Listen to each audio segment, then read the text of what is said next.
Hey guys, what's up? It's me, Aaron, and wait, this way.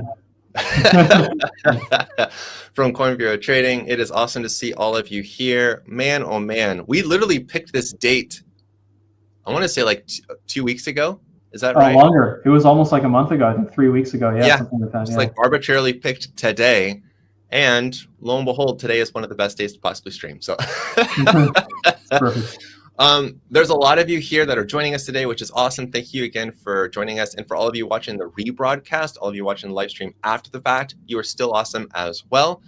What I want you guys to do for today's live stream, I think that would help us out a lot. Is Dan and I were talking about what to do, and it's like, oh yeah, I wonder what we could possibly talk about. Like there's plenty to talk about, but I think it's this is a better live stream so that we're opening it up to all of you. I already see some tickers starting to fly in the comment section, which is great.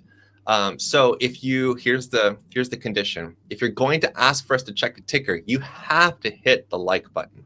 And if we talk about a ticker that you like and you didn't ask the question, hit the like button. Also, you guys have helped us grow this channel to an incredible degree. It's ridiculous to think that was it September or October where we really started making videos? Last October, I think, yeah. And it was the channel was at 25,000 subs, and now we're at 80. Like that.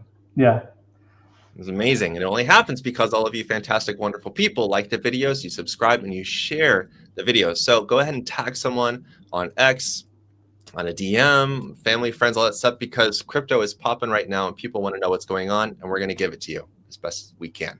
Cool. Okay. While we're waiting for you guys to throw in some tickers over here, and I see that, which is great. There's just one thing that we need to talk about first, and that is, how are you handling this right now, Dan? We didn't talk about this before, but I think this is a really good question because we talk about a lot of educational content on the channel. But how are you handling BTC pumping right now? And we have a live stream. Like, are you like double timing right now? Or you're like, okay, you're trading and you're also talking like opening and closing positions, or what? No, I've conditioned myself basically that anything in the 99,000 range counts, in the 90,000 range, sorry, counts as chop. So whether it's 91,000 or 99,000, I'm just going to stay calm until we see a break above 100 or a break below 90. I'm just like, it's chop. It's chop. It's not. We're at 90. What was it? 99.988, and I'm like, it's chop. It's chop. So we'll see. We'll see. Oh man. Well, this is gonna be a wild day, and I think for a lot of you, especially if this is not your first. Wait, let me say it differently. If this is your first bull market, I want to give you some peace of mind right now. The main thing you need to understand is that there will always be another. If you missed out buying BTC at 74K, don't worry, there's going to be another pullback. If you're riding this pump and you're super excited, but you've seen other charts starting to pump as well, which there are a lot of charts pumping right now, and you're like, I missed my chance to buy there. Don't worry, you're going to get another chance. The idea of FOMO, the fear of missing out, is this fear of like immediate satisfaction, so that way you can magically go all in on this coin that pumped up 30% today. You never would have done that in the first place. And if you do, slap yourself. That's silly. The biggest enemy you're going to have on a day like today, when the candles are green, you would think everyone would be happy, but there's so many of you watching, or so many people right now that are, oh, shoulda, woulda, coulda. Oh, I should have bought Bitcoin at 74K. Oh, if only I would have bought Sui when it's down at like 310 and now it's pumping. Oh, if only I bought whatever, like SPX down when it fell to like 45 cents and now it's up to like almost, yeah, you get the idea. Shoulda, woulda, coulda is going to kill you. You have to learn how to identify opportunities and stick to your guns on a day like today. Chasing can work, but chasing without a plan is a bad idea. Really, really, really bad idea. Thoughts, Dan?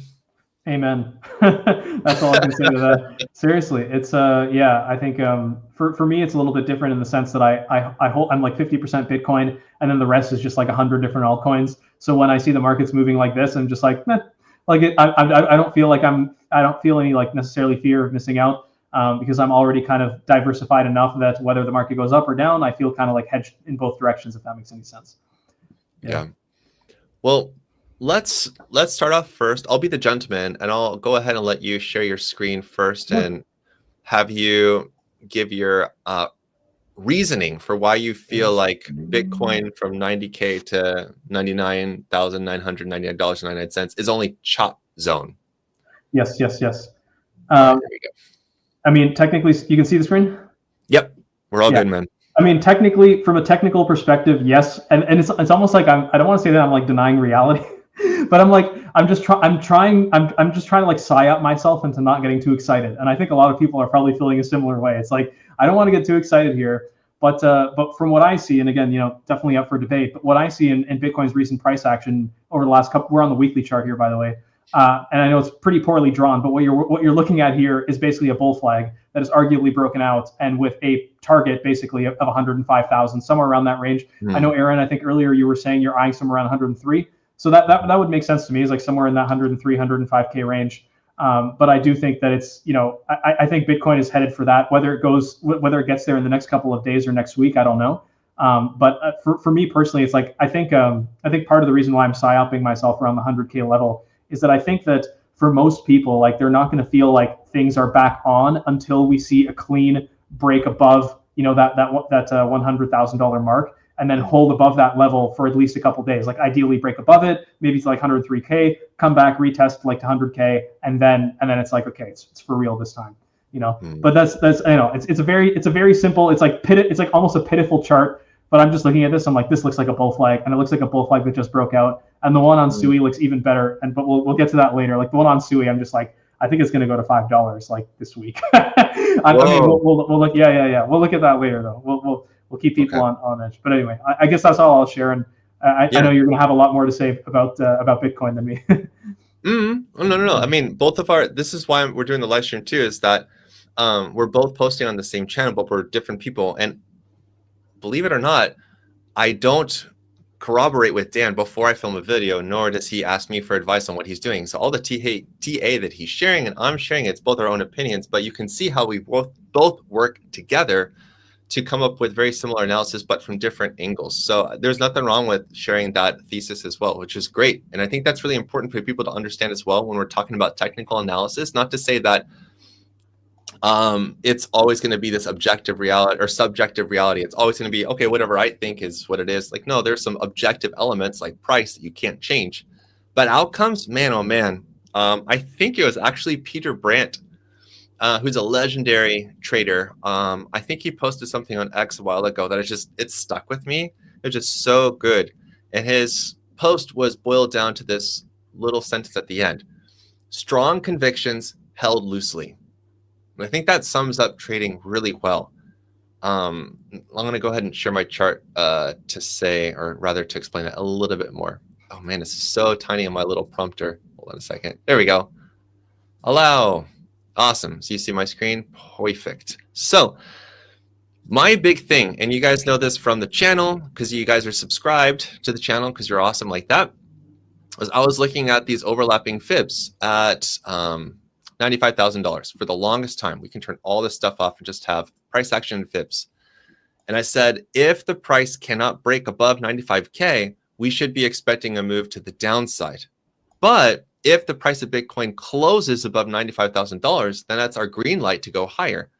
And a lot of people focused on this negative aspect, which I was sharing. And I mean, I didn't go crazy into depth of like, okay, this is what should happen next when I made that first video.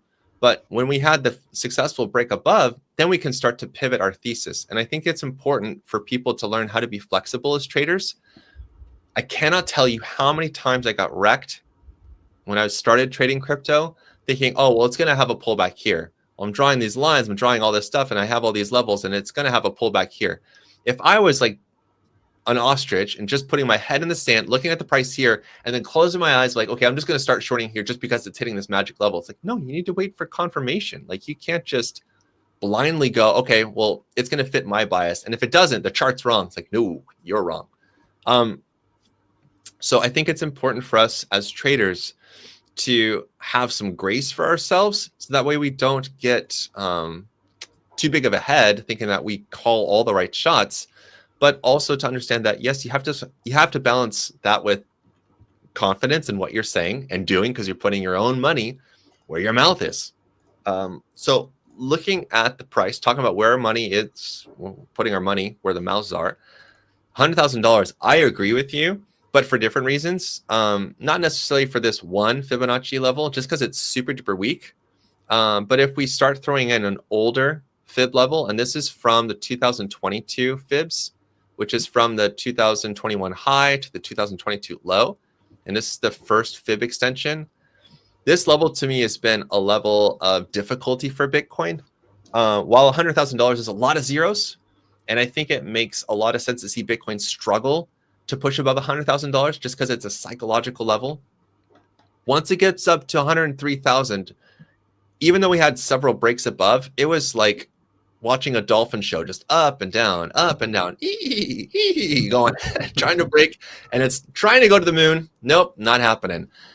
So I still think that $103,000 has valid resistance for BTC, but things are looking really strong right now, like amazingly strong. I'm really excited about everything. The one thing I'm not excited about, you guys guessed it, is volume.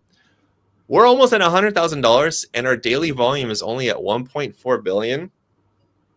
This is embarrassing. Everyone should be embarrassed. This is the biggest trading volume chart for Bitcoin, BTC USDT on Binance. You can go to CoinGecko, you can go to CoinMarketCap, whatever you want to do. This is the chart that shows it represents the most volume, even more volume than the all-time high index, which I believe is this guy right here. Let me just double check first. It should tell me, yep, here's the index. So what do we have here for volume for today? It says 650 million. And this looks even worse. This looks even more egregious and embarrassing. If we go to BTC USD for Coinbase, weak. It's weak, weak, weak, weak. This is not good. I know the price is going up higher. And I just want to say that, I mean, I could be wrong, and it's totally fine. If I'm wrong, I'm not going to be upset about it. But if I see the price moving up higher and there's no volume to support the price moving up higher, I start going, hold on. You mean no one's voting on this? The price is pumping up or it's dumping, but there's no volume to support the pump or dump, then that means it's fake. The price being at this price is not fake, but the energy behind it, to me, is fake. So I'm really struggling right now. I'm very happy. I don't want Bitcoin to go down. I don't expect it to just dump, but something weird is happening in regards to volume, again, on the biggest exchange, but it's not just that one. It's the index. It's also Coinbase. You could look at lots of other exchanges, but volume should be massive as Bitcoin is getting close to $100,000. I cut over here because I really want to hear your thoughts on this, Dan, because you're shaking your head like, yes. Yeah, because I'm trying to find, I can't remember which indicator I was using, but I also noticed that there was a divergence. I don't know, it must have been volume, because I noticed there was a divergence that basically Bitcoin was rising, but I could see that it was either volume or the RSI was kind of trending lower. I think it was on a lower term time frame. I'm trying to see if I can find that chart, but I can't seem to find it on the fly. But yeah, like I completely agree that there seems to be a little bit, I don't want to say fishy, but I wonder if part of it is, it could just be that a lot of this price action is driven by some kind of short squeeze. That could be one possibility that a lot of people are not anticipating. That's kind of like the thing that makes the most sense to me. And I do wonder, and I'm curious to get, actually, not to like turn the tables on you, but I'm curious, Aaron, like, do you think that, is it possible that if we start to see basically a shortage of Bitcoin on exchanges, hypothetically, I know it's a narrative that's been out there that there's a shortage of Bitcoin on exchanges and whatever. Yeah. If there's basically less liquid Bitcoin, do we necessarily need to see a large amount of volume? Like, basically, can you see basically a false signal, if that makes any sense? That, like, you're like, well, the volume isn't that high, but the price is pumping. But maybe it's because there just isn't enough Bitcoin on exchanges. So even that small amount of buying volume is enough to take prices higher. Is that possible? I'm curious to get your thought. It could be possible in the same way that we have Michael Saylor buying how many $1 billion worth of Bitcoin and the price doesn't move. Yeah. Like, we have all these other OTC deals happening all the time. Like, BlackRock has been buying Bitcoin for the last month, and it's not just a couple bucks. It's like almost, they had a purchase last week of, I think, almost $1 billion for their spot ETF, and the price isn't budging. And this is like before the pump. So I hear what you're saying about this. I forget. I think Willy Woo talked about this a while ago, and I can't remember the term he used for it. Supply shock. There you go. Thanks, Brain. Yeah. I mean, it could be a factor. I mean, at this point, we're almost trying to grasp at straws to make sense of what's happening. I mean, because I'm looking at volume, it doesn't make sense. It could be supply shock, and we know it's been going down for a long time. But supply shock, rather than supply on exchanges, has also been going down since, I believe, since February or March, and so is the price. Yeah. So I don't know. It's wild, but I do think that there's a lot of validity. I haven't checked CoinGlass to see what the liquidation values are like right now, but I have a feeling that they're pretty high. I bet a lot of shorts are getting squeezed here, which is amazing. You want to pull it up real quick? Yeah. Do you want me to throw it on the screen or just yes, please throw it. Okay. Present. Chuck it. I just pulled it up. Here it is. Isn't it? It looks like it. Okay, there you go. I'll have to stop. Hold on. Remove. Got it? In a second. Yeah, I have to drive. There we go. All right, cool. Oof. Ouch. Yeah. So 300 million of shorts over the last 24 hours and counting, which is actually not too much. But what's interesting is if you look even like, let's zoom in here on the hour, or I guess is here, there's, I guess on shorter time frames, it looks like there's more liquidations on Ethereum, like over the last 4 hours. But it's pretty close. Like I can't remember the last time I saw, I mean, it makes sense because of course Ethereum trades a lot, but I don't remember seeing like Ethereum basically being short squeezed almost at the same amount of money as Bitcoin, right? Like yeah. I don't remember the last time I've seen that. So it's been a while. Yeah.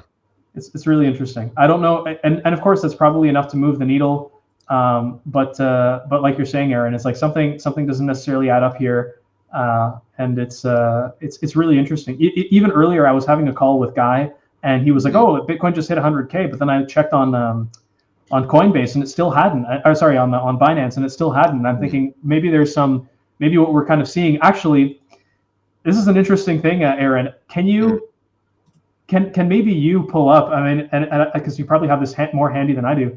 Can you pull up Korean won versus Bitcoin on? Because I was checking the trading volume, and if you look at trading volume, over the last 24 hours, some of the biggest volume has been coming from the Korean won pair on South Korean exchanges. So I wonder if this could be the hidden thing that we're not kind of seeing here. What's the KRW? Thanks, man. Yeah, on Upbit. Yeah. And to see if we're seeing any volume there, or if it's not also kind of not really. I mean, it's more.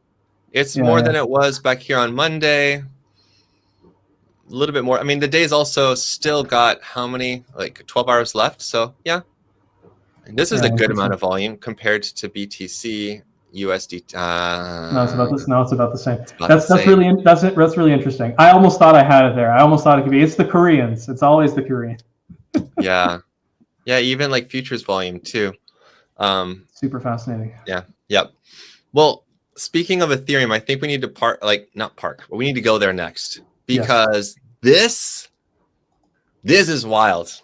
The fact that Ethereum is up 8% today, almost 9%, and volume is actually good today.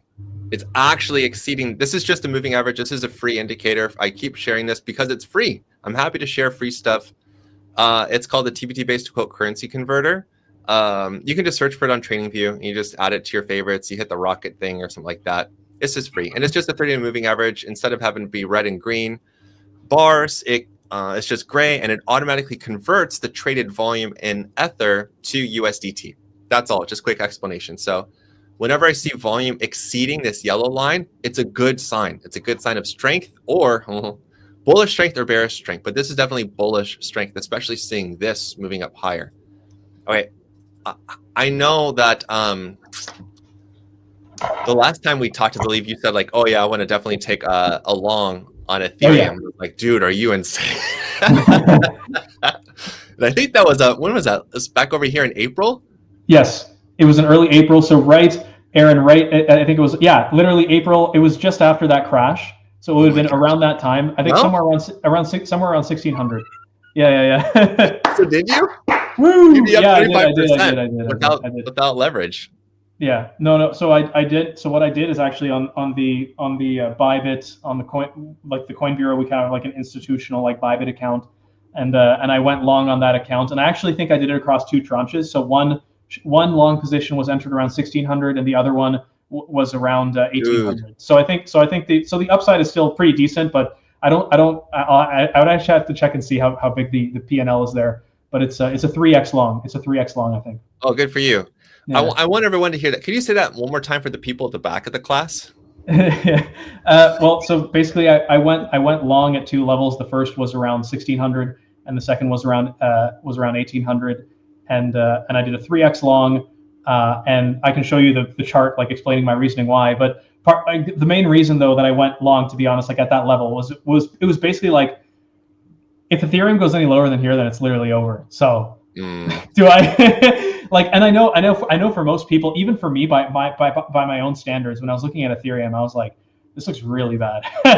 Yeah. And I know that you were seeing the same thing, and I was seeing the same thing, and I was just thinking, you know what, like come on, like there's no way. It was whatever it was 1600. I'm like, there's no way. And I think it ended up it went down to like, it was like 1390 or something, or 1400. Yeah. So yeah. So it was like, yeah. And I was like, there's no way. But like even when it was at that level, I'm like, it has to have at least some kind of bounce here, you know, at least give me a bounce, like, you know, and I think, yeah. Anyway, yeah. Sorry. I hope that's what you wanted me to repeat, Aaron. Yeah. Well, that, and also the fact that you went in with 3x leverage, 3x, not 3x 30x or 300x leverage. There's nothing wrong with leverage. You just need to be responsible and realistic, especially on a falling chart like this. This is crazy though. For me, I'm looking at this going, okay. So actually I need to see, I haven't drawn a current fib because I've been waiting for there to be a clear bottom. So I need to do this real quick to see what we got. I mean, we're looking good. We're clear for liftoff. I mean, easy. Oh, let me get the right one. There we go. Yeah. Oh no, it's all different now. Sorry. No. First target's obviously $2,000, and that works out beautifully right there with that level, this level support, like $2,100 is going to be decent resistance. But I mean, it's just the 0.382. It's nothing significant like the 618, and there's still all these CME gaps way up here. So I didn't know about the CMEs. Oh yeah, oh, they've been open for a while. So it's, again, there was like that news story about Ethereum and having this like record short or something like that on Ethereum. Yeah. That's been terrible for the longest time, and people have been so bearish on it for such a long time. I don't know why this scale is off. It looks really terrible. That's okay, but they are there. So yeah, okay. The next thing I want to share real quick to talk about is dominance. Now, if Ben Cohen were here, or Cowan, he'd be talking about Bitcoin dominance, and he'd probably make another post like, do you have time to talk about Bitcoin dominance, and talking about going up to 66%, something like that. I believe NFA Live just happened too, like an hour before we started. I think it's actually starting around the same time, or soon, or in the next half hour. Yeah. Starting soon. So I'm going to front run Ben Cohen and say Bitcoin dominance is bullish. Can we just move on from there? No, but I think it's more important to talk about other dominance charts, specifically stablecoin dominance, which is awesome right now. I am so pumped for this because stablecoin dominance literally lost support and it keeps dumping. Whenever we see stablecoin, let me just hide this. We can make it super duper simple. Whenever stablecoin dominance is pumping like this means there's a lot of fear. Whenever it starts pulling back, that means that everyone's starting to get a little bit more relaxed, and we start breaking support levels like this and like this. Then that means the market's getting way more relaxed. Like, hey, like put on some music, turn the lights down low. Like let's really get into it, right? This is a good sign of a lot of bullish excitement, and the fact that Bitcoin dominance is now down. I really want to see it dump so much, like you have no idea. And not to laugh in Ben's face at all. I respect the guy, but I know for a fact that when Bitcoin dominance and stablecoin dominance are both starting to dump, that is a bullish sign for others, which is doing really well right now. Others dominance is another chart I check all the time, literally every day. It's been struggling with overhead resistance for the last week or so, and now it's slowly starting to show some signs of life. Same thing with the others market cap. Like this is looking so good, and I'm getting super duper pumped and excited about this being the start of a rally.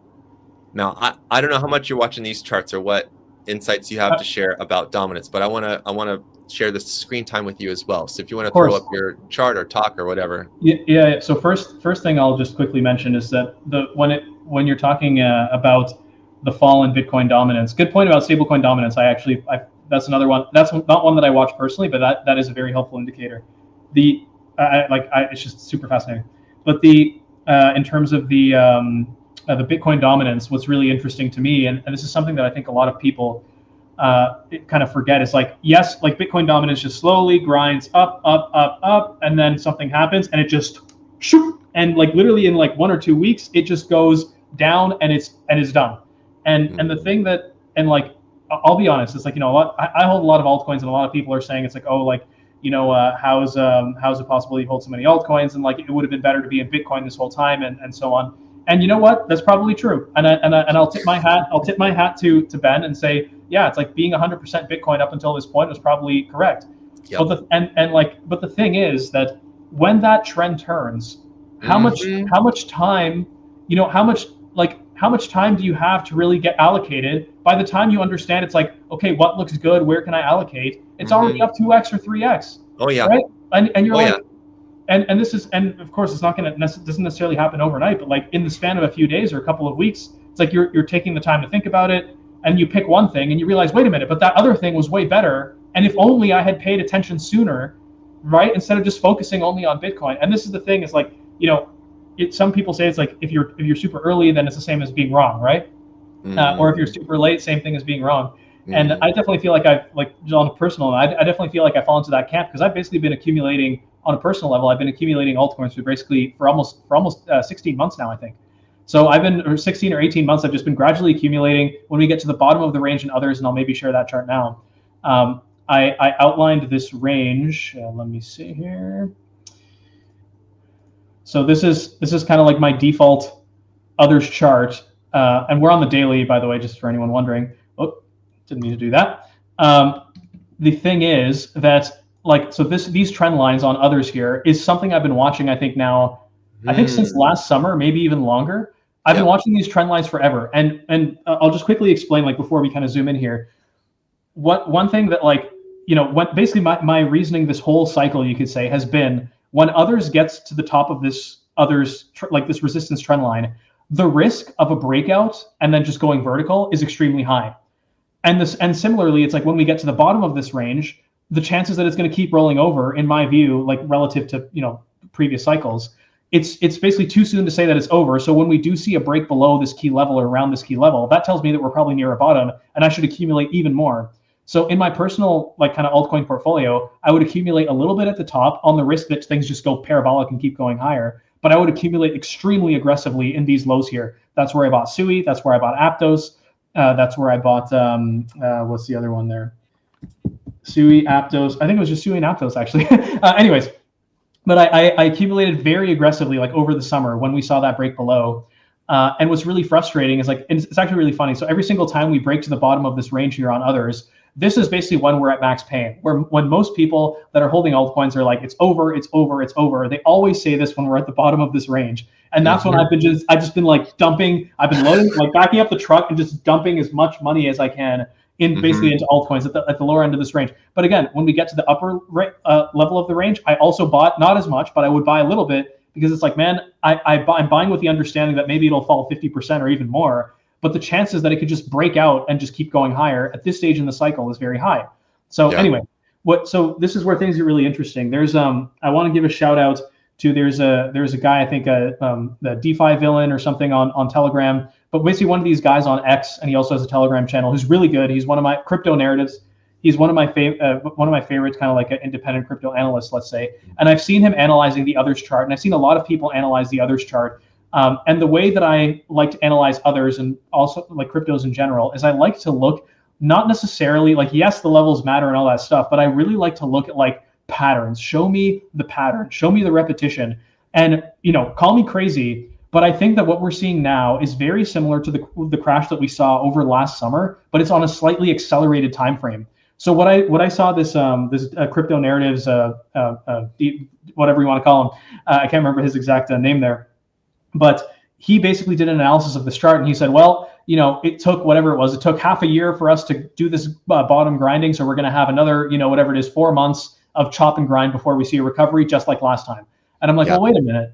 I actually think that this is looking like it's on a little bit of an accelerated time frame here, and this kind of, what I basically believe is that we're somewhere here in this part of the structure, like approaching this kind of bounce, and that's where the vertical move comes in. Like, and we're on the daily. We're on the daily. This is not the weekly. So this is like, going into end of May and June, we're basically going vertical, right? Like between now and the end. And again, I'm not saying that's going to happen, but just again, I look at the patterns and I think, okay, like where are the parallels here? And yeah, it's like you can see like we had like the kind of like blow off top, kind of like fake out around the top of the range. Then you have this kind of like, whatever, second wave kind of distribution, and then the drop lower. Same thing here, blow off, kind of this like distribution, wave lower, drop, like, kind of a double bottom below this long-term resistance level. And then now basically looking like basically what looks like a second shoulder and an inverse head and shoulders is kind of like what it looks like, right? You can call it like a double bottom, a double bottom, or like or inverse head and shoulders. And does that mean it's going to be up only from here? Probably not. You can see there's lots of red candles in there on the way up. But I actually do think that others has bottomed, and that means that a lot of altcoins have bottomed. The last thing I'll say, Aaron, sorry, I'm rambling on this. No, man, you're good. The last thing I'll say that's very fascinating, and shout out to Brega from the Coin Bureau Club for pointing this out, is that for a long time there was a very strong correlation between others and Ethereum, and the simple reason being that most of the altcoins with economic value are on Ethereum. So if you look at Ethereum's chart and you look at the chart of others, it looks almost identical. However, there is one exception, and that's basically been the last couple of months where others has held up pretty well, but Ethereum has continued crashing. And what I think has happened in that context is that Ethereum is basically no longer the center of gravity for high value altcoins. And we're seeing newer chains like Solana basically have more and more of the higher value altcoins. So what happens is that the altcoin market as a whole, again, like I'm not saying like all altcoins, but as a whole, it's more resilient than Ethereum, which is crazy to think about. Whereas beforehand, it would be basically in lockstep with ETH. In the last couple of months, we see basically other altcoins actually being more resilient than Ethereum. And it's because they exist on different networks and are basically dealing with, like basically they just exist on different networks, I guess, the simplest way of explaining it. So yeah, that's all I'll say about that. But it's, I'm curious to get your thoughts there, Aaron, if you have any. Well, thanks, Forrest, for that nice wrap up. Thanks, man. That's all I'll say about that. Yeah. No, but I mean, I think what you've said, especially around the idea that we all used to look at Ethereum as the ticker to watch to signal alt season, but that's because a lot of people that were trading back in 2020 and 2021, Ethereum was the leader. Then it switched hands. Solana was the leader more recently in 2022 and 2023. Then we see it starting to pivot over to meme coins and stuff. So it's like I think a lot of people are too fixed on Ethereum personally. But I do see people asking about price analysis and stuff like that. But I am watching others, and I'm very happy with what I'm seeing. And I really want to emphasize that the reason why I kind of guided the live stream up into this point is to help you guys understand that when we look at charts, we always start top down. I know we focus on lots of altcoins, like Dan had said previously, where he feels like he's getting called out all the time, talking about all of these like lower tier, we'll say not as nice coins, right? But we always stop at the top-down analysis because Bitcoin drives the bus, Ethereum is in the back seat. Then we have dominance charts telling us how things are shifting, and then focusing on total market cap or the others market cap. This really sets the stage so that we can finally look at all the fantastic tickers that a lot of you have put in the comment section down below. But if you're all new to cryptocurrency, I know this seems like a lot. Yes, you can just enjoy the content that we share here on the Coin Bureau Trading channel, but this is really how it's done. You really have to have a systematic approach, and you have to look at everything from all sides first, so that way you have a good idea of what's happening. There will always be outliers. There will always be coins that do whatever they want to do whenever they want to do it. It's okay. But the majority will follow a lot of these bullish signals, like Bitcoin pumping, while stablecoin dominance drops.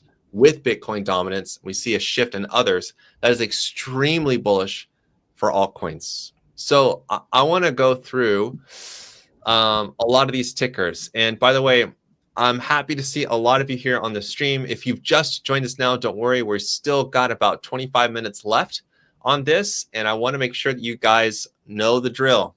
One, if you're going to ask for a ticker, leave a ticker in the comment section. Hit the like button. Those likes got to get way, way, way up right now. Two, help us grow. Help us get to $100,000. Help us get to 100,000 subscribers on this channel. We've already had an amazing run so far for the last 6 months. No, more than that now, like 8 months now. 7 months. Yeah, 7 months. And you guys are going to help us get to 100K. So we are super duper close, just like Bitcoin's price is super duper close. But it only happens because of you fantastic people liking, subscribing, and sharing. All right, I'll stop. And let's go ahead with people that were here first, because that's only fair. So we have a first request here from, it's what, Newalk. Newalk. So Sui and Virtual, please. Now, I know you want to talk about Sui. Oh, yeah. So I'm going to let you pull up Sui. I'll pull up the chart for Virtual or Virtuals and let you start it up, okay? Awesome. Let me pull that up here. Yeah, let me know once you see it there. You're all good. Sweet. Yeah. So again, same idea as with Bitcoin. Super, super, super simple. We're looking at Sui on the weekly, and I remember like I was even posting this like in the Coin Bureau Club, and I was just like almost face palming. I'm like, there's no way that Sui is going to go to like $5 like in the next week or two, and it kind of looks like it will. And because we're basically looking at here again, very poorly drawn. What you're looking at is a bull flag. The starting point is somewhere around $2.1, bottom of the pole, whatever you want to call it. You know, you have an upper level, you know, you could say, oh, you have to measure from the bottom here. So around, 3.2 or 3.3. I just keep things simple and say we're somewhere around 3.4, 3.5. That gives you a price difference of around $1.5. And then I just kind of, as a reference point, I look around, I'm like, okay, well, where would make sense? It's like a logical resistance level when we do see Sui break out of that bull flag. And as far as I can tell, the most logical resistance is somewhere around 4.8. It's close enough from like the calculation here of like 1.5 plus 1.5 plus 3.5 or 1.4, whatever you want to do. 1.4 plus 3.5 gets you to around 4.9 ish. And here we can see quite clearly on the weekly that there's a lot of resistance somewhere around $4.8 dollars for Sui. And yeah, I honestly think Sui could hit that potentially by the end of this week and maybe next week. And of course, the question is why? What would be the catalyst to cause it? And this is something actually, Aaron, we maybe should have mentioned earlier on, which I'm sure everyone is wondering. It's like, why is crypto pumping so much? As far as I can tell, it has mainly to do with the tariffs, right? Mm-hmm. Basically, it looks like there's some progress happening there. So investors are super excited. And I read like a joke on X where someone was saying it's like, if the market pumps by like 1% every single time, like Trump moves like an inch on tariffs, then we're going to see like a 40% rally, across like everything. Because like every single little development just caused like a nice little pump. But anyway, so that's the reason why basically the macro backdrop is improving. So that's part of why things are pumping. But of course, the thing that would, in my view, that would cause Sui to potentially pump to this level, some of you might have heard that there's a lot of speculation around Sui potentially doing a partnership with Pokemon for like virtual cards. And the reason is that basically on one of Pokemon's mobile applications, in the terms and conditions, one company is mentioned. I think the company is called Parasol, and Miston Labs, the company behind Sui, had acquired Parasol like a couple months ago, and they're explicitly working with Parasol to do like card game stuff. So, and I think Adeniyi, like one of the co-founders of Sui, announced today or yesterday, within the last 24 hours, he basically announced saying like, yeah, like we're working closely with Parasol. We have a lot of exciting announcements coming up, and this is after the speculation around the Pokemon thing. So, could that be the catalyst that takes Sui higher? That they basically say, yep, we're working with Pokemon, and then it's just like, what? And then just, then it goes higher. So, maybe that'll be the thing.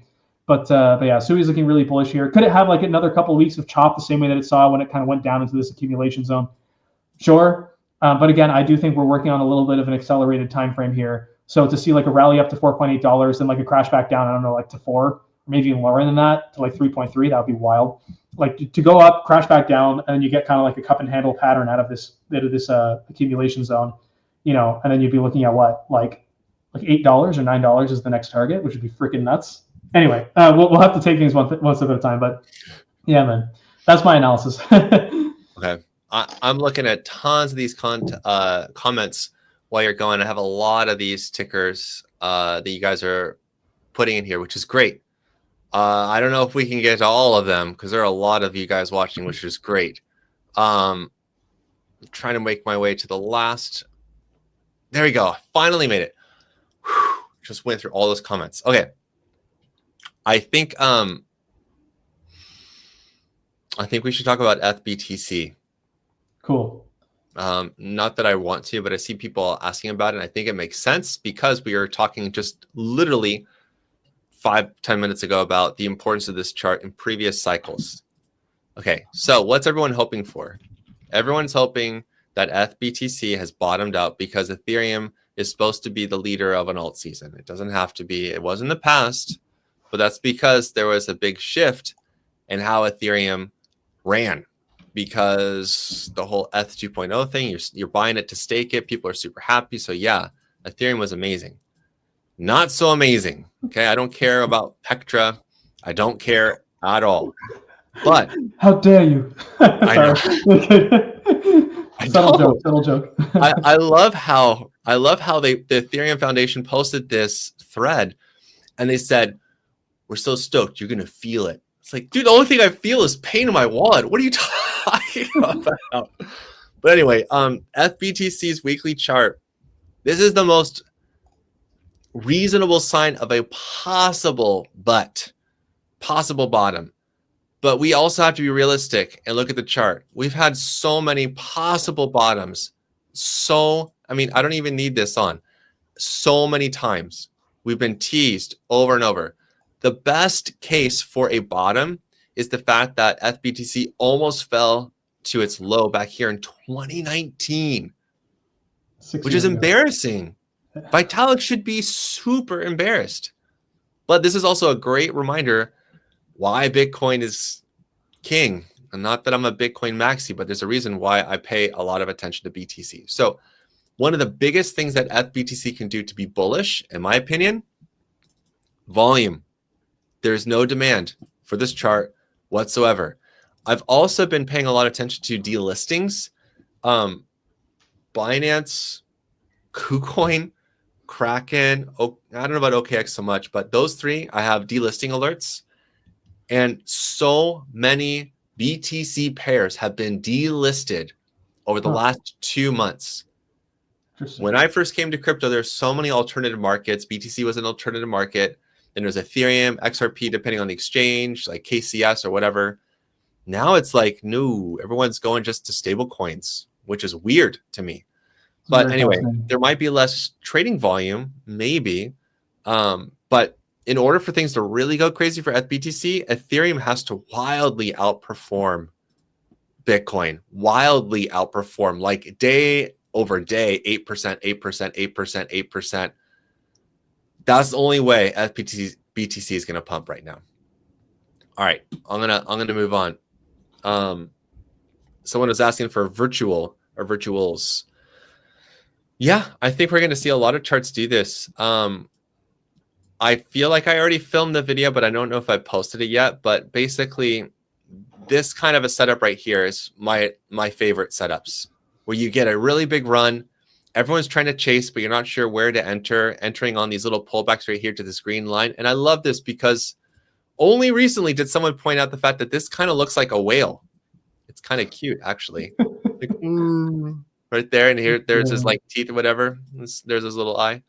I'm happy for this whale because he's gonna have a nice little like fountain. But anyway, these pullbacks right here to this green line, this is what I look for entries. So that ship has sailed for virtuals on the daily time frame. But again, talking about other metrics, oh man, juicy. If you want to know what demand looks like, this is what demand looks like. See this yellow line moving up? That is demand. This, not demand. This, demand. And this is the daily chart. There will be pullbacks on so many of these charts. Yeah, but I think that looks good. All right, you want to take the next one? Someone was asking for, actually, let's do some of the majors first. Let's do, have you do Cardano and XRP, because I just double dipped. I did 2. Okay. I'll do ADA and XRP. Yes, sir. Yeah. Maybe it's a. Maybe we'll quickly start because one chart that I had ready. Oh yeah. Can we start with Doge? It's like 2 seconds. Sure. I really quickly, sorry guys, I really want to just humor me here, because, and it's super simple. Again, it's just nothing like no kind of advanced crazy analysis there. I don't know if you see it on there, Aaron. There we go. Just again, very basic. What I basically see in Doge is basically the same thing that I see in others, and that's that we have an accumulation zone that is very similar to what we saw over last summer. And then just look at how aggressively, over the span of 3 weeks, it's up 3x. Not saying the same thing's going to happen again, but I think it could. And so that's all I'm going to say about Doge. I'll stop sharing that, and then I'll throw on. That's all I wanted to say, is just to point it out, because then people, they're going to be caught off sides, and they're going to think, it's all. They're going to think that it's, it's all. Yeah, I don't even know what I'm saying. Sorry, I'm trying to talk and do charting at the same time. It's not. Yeah, it's hard. Yeah, we'll start with XRP here, because I think I did that one earlier today, and of course we have my favorite indicator of all time. Have I not? I don't think I've used it yet in this live stream. You haven't yet. My favorite indicator of all time, the Bollinger Band. Yep. Bollinger Bands. Your BB gun. Yeah. I honestly love them so much, man. Anyway, I think that, as I was saying in the video earlier today, I do think in the short term, this is on the weekly for anyone wondering, or anyone who can't see. I do think in the short term, XRP will rally up to somewhere around $2.4. And then maybe, who knows, maybe it'll keep chopping around that level. But the main thing to watch here on the weekly is the squeeze. I'm loving the squeeze that's going on, and basically what it means is that eventually we're going to see a volatile move, either a breakout higher or a breakout lower. And given everything we discussed about others, and of course XRP is technically not others because it fits into the top 10 by market cap. Regardless, looking at ETH chart, looking at other charts, it's quite clear that I think that the squeeze is going to be to the upside. And this is where things get a little bit tricky, because what we're dealing with here with XRP, again, we're on the weekly. What we basically have, of course, is basically something that looks more like a structure, like something that some people would say, it's like, oh, it looks kind of like a Wyckoff pattern, or it looks kind of like a, pick your favorite pattern. But what I do think is pretty clear that obviously XRP here has been chopping in a range. Eventually it'll break out of that range. We can see that the range is roughly around $1, in width here. So for XRP to rally up to $4 is like a short-term target, I think makes sense. And then after that, and this is where things get, I guess, a little bit contentious or highly debatable and even speculative. I think that what's probably going to happen is that, if we look even at XRP's past price action, I mean, what we saw over here is not necessarily. You're going to show the other part of the chart? Yeah. Yeah. Just the. But So but the thing is that this pattern that we're seeing here does remind me a lot of kind of like what we saw in early 2021. It's even kind of like conceptually similar, that we could even see, if we do see another leg higher, let's say up to around $3, like the upper range, and then get a little bit more chop, that would be literally identical to what we saw in early 2021. And then a few weeks later, you see that massive run up, that parabolic move. And of course that begs the question, is like, okay, is this whole structure potentially a bull flag? I think actually probably, I think it's possible. But again, I lean more towards just being a little bit more conservative and just looking at the range. And what I think is going to happen, sorry, I'm rambling around this, but what I think is going to happen is that XRP will essentially break out of this range eventually, get up to around $4. And then what we're going to see is probably a similar distribution pattern to what we're seeing right now. Over the course of a couple of months, that you'll basically see XRP just chopping between, let's say, $4 and $5. And maybe there'll be a day or an hourly candle that wicks up to 5.5 or something, but it'll be super temporary. And then you'll just have, most of the time will just be chop, chop, chop, chop, chop, chop, chop, while you see some distribution from whales. And as a side note, the reason why I think this is very likely is because I see XRP is going to be used a lot in DeFi, with they're launching their XRP EVM sidechain.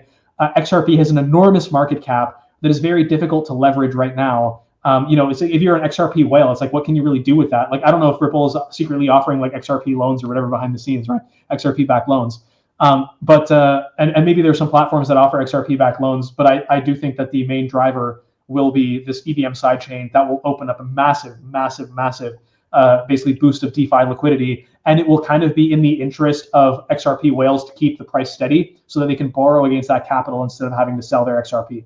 So you're not going to, I don't think you're going to have this traditional blow off top move. I think you're going to have a move higher, distribution phase, then a move lower, another distribution phase maybe, and then, bear market. So that's for XRP. And then I'll quickly also share for ADA. Super also simple. Again, I'm also going to throw on just for the sake of time and also because it's easier for me to analyze on the fly. Again, with the Bollinger Band moving averages here on ADA, similar idea, and honestly, it's remarkably similar actually to XRP now that I think about it. But you also kind of see it's like, okay, yeah, maybe like you could say that the range is maybe a little bit lower, a little bit higher, whatever. The point is that you can pretty clearly see here, and I'll draw it out just so it's a little bit clearer, that ADA, my clicker on my mouse is a little bit sticky. Anyway, you can see that quite clearly. Like ADA's been chopping in a range. Secrets like that, man. Damn, that's a good one. No. This trust me. This is the irony is like this is the mouse that I only use for like streaming and videos. Anyway, maybe that reveals a whole other secret part of my life. No, I'm kidding. We can just forget that happened. It's okay. Just keep going. You're good. You're good. Anyway, so similarly, again, in the short term, I think ADA is going to rally up to around 80 cents. Bollinger Band moving average is kind of squeezing, not as much. But again, similarly to XRP, I think what's going to happen is ADA will probably rally back up to the top of this range around $1.15, $1.2 roughly in the next couple of weeks, most likely. Then maybe we'll see a little bit of chop. Then we'll see another move higher, taking the difference there, looking at around 60 cents. So maybe a rally up to somewhere around $2, just below $2. And even if we zoom out here, that actually makes a lot of sense. You can see that there's quite a bit. I mean, I wish I could draw a little bit of a different thing here, but we'll just use a trend line. There's quite a bit, I would say, this is on the weekly for anyone wondering, there's quite a bit of resistance as we enter kind of like that 1.9. You can see like around 1.9 to $2, basically somewhere in that range. There's a lot of resistance around there. And not only that, but there's a lot of people, like this is like I think like a 2-month period here, almost 3 months of people that were just buying I shouldn't swear. People that were just buying the top. It's just, like you can see all the people that were buying all the way down, probably expecting ADA to rally to $5 to $10, whatever. And I think there's a lot of people that are looking to sell around that level. So maybe what we'll see again is like a rally up to somewhere around like $2, and then we'll maybe see another distribution, somewhere between $2 to $3. Maybe could we get another spike above? I actually think that we could, because even if you zoom out here, you could say that you could make the argument that there's going to be like a bull flag. In contrast, I would say, not bull flag, the cup and handle. In contrast, though, I would say to XRP, the thing about I feel like ADA holders and XRP holders are a different breed, if that makes any sense. ADA holders, I feel like, are a little bit less militant and more convicted. I don't know if that makes any sense. Like maybe I don't think I'm picking the right words here, and I don't want to start like any fights. But point being is that I get the sense that ADA. Because again, like it'll be something even as simple as this. So like XRP gets up to $4 to $5. People are going to look at the top cryptos by market cap. They're going to see ADA there in like 8th place or whatever, right? And they're going to be like, okay, well, if XRP's already at like $4 or $5, this thing's somewhere around $2 to $3. I'm sure it'll also rally up to where XRP is, right? It's going to be this kind of like a very left curve mentality, and then the right curve mentality will be like, oh yes, it is going to pump because of whatever upgrade or whatever. Anyway. Yeah. But yeah, anyway, long story short term, I think in the next couple of weeks, I do see ADA rallying up to $1.5, $1.2, and then getting all the way up to probably around $2. And then from there, we'll just have to wait and see if it's going to be a distribution or a blow off top. And yeah.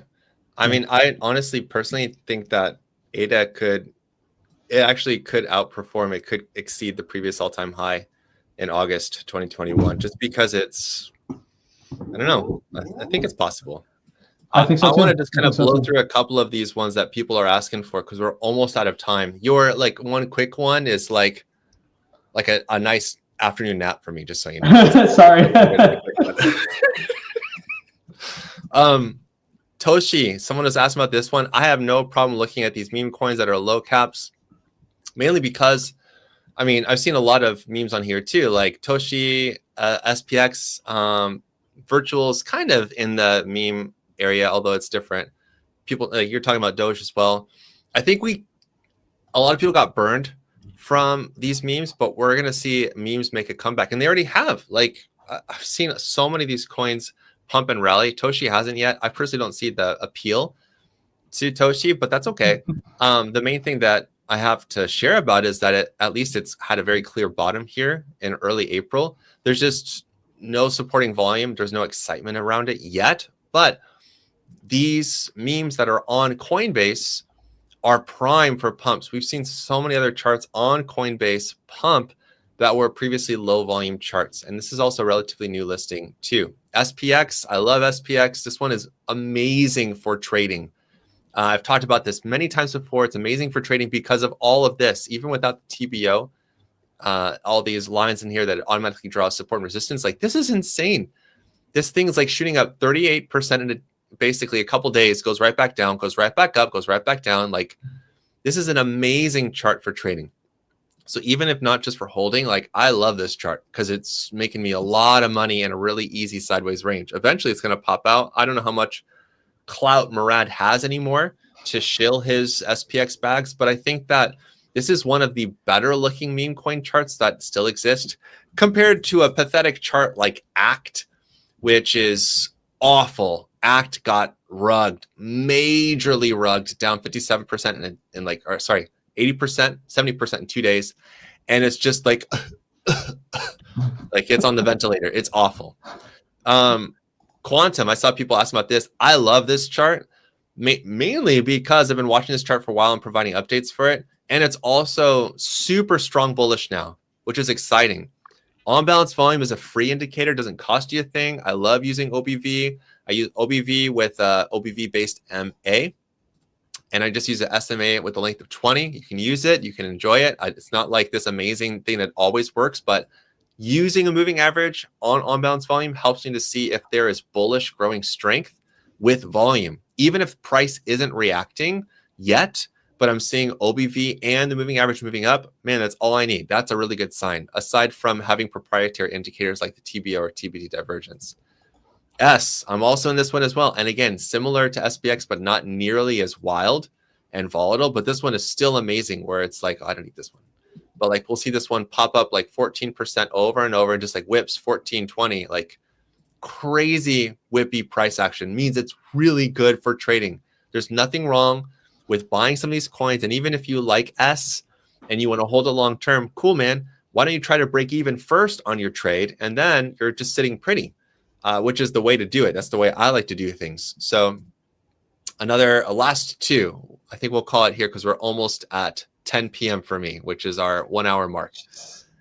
Ondo Finance. This one has been such a lame chart. And I'm really glad someone asked about this, not because I'm going to poop all over your chart. That's disgusting. But I think it's important to, and I actually saw this come up, maybe it was even by you, Dan, in the Coin Bureau Discord server, where someone, and again, I'm pretty sure it's you, but someone was asking a question like, well, what about this chart? How does this chart look? Like, I've invested a lot in this one, but it hasn't made a pump yet, like this and this and this and this. Like, chill, be patient. It's like waiting your turn in line at the grocery store. Eventually, you're going to get to the checkout, and then you'll be ready to go. Eventually, you'll get on the roller coaster, but you're having to wait your turn in line. And it's frustrating because we'll see some charts starting to pump, starting to go crazy, and you're comparing your chart to someone else's chart that's pumping. It's like, well, why isn't mine going up yet? Guys, don't do that to yourself. If you have conviction in a chart, in a coin, in a protocol, in a setup, plan the trade and just do it. Stick to the trade, let it play out. If it doesn't play out, cool, stop, move on, do something else. But don't worry about a thing, because every little thing is probably going to be all right. Not financial advice.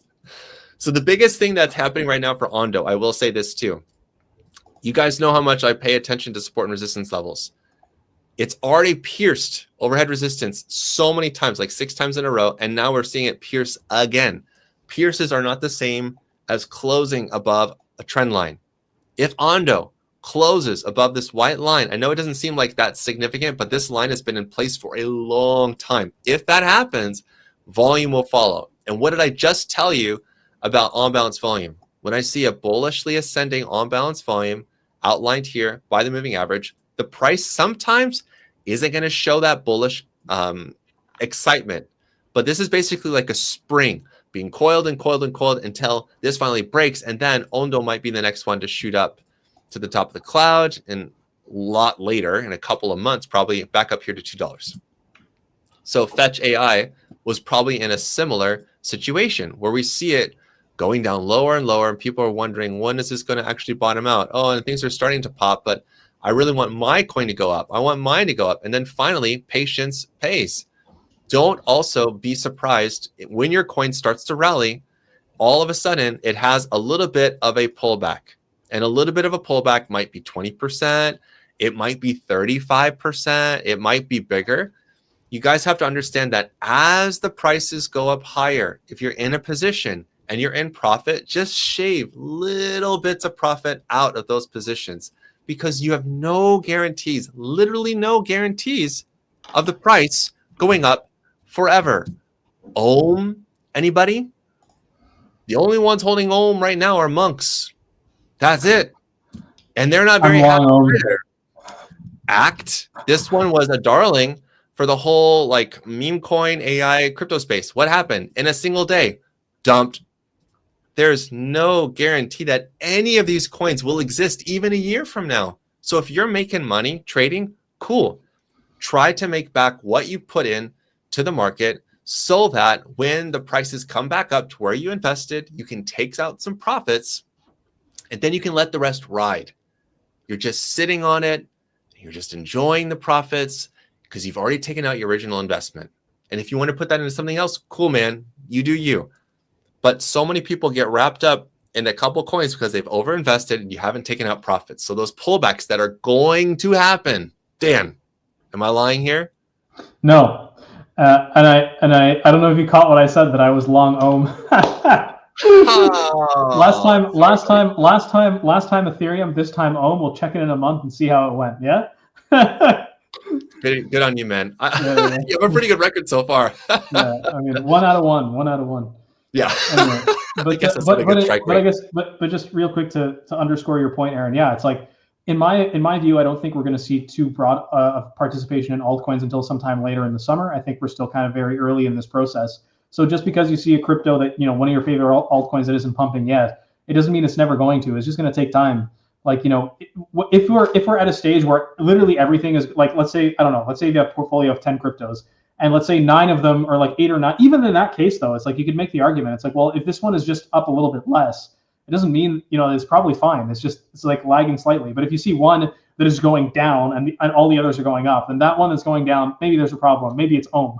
but in all seriousness, I wouldn't stress out too much. Just like you have to be, like you said, Aaron, you have to pick your trades, pick your levels, and just wait. Like there was a trader like who has it on his X profile where he has like his banner is basically like, put the trade, wait, and this is the part where you mess things up. It's like in the thing, and then you have a profit, And so you have to do the waiting part, right? Mm-hmm. That's the hard part. Mm-hmm. Yeah. And I think this is a perfect place to park and stop. Yeah. Man, oh man. I say it at the end of my videos, actually at the beginning of my videos. I forgot to say it today, but we've literally shared so much information with you guys that if you did not take notes, don't worry, we're not deleting the video, it's not going anywhere, but re-watch the live stream. You will be shocked at how much you might have missed the first time around, because Dan and I are both sharing our own perspectives, our own experience in investing and trading. Crypto is still the Wild West, in my opinion. And there's a lot that you could pick and learn from this video that will help you become a better trader, that will help you to be more profitable in this bull cycle that we're still in. Dan, you're awesome. Thanks for hanging out with me, man. Thanks for having me, man. Yep. And until the next time, you know what to do. Stay awesome and stay in the green. Peace. See ya.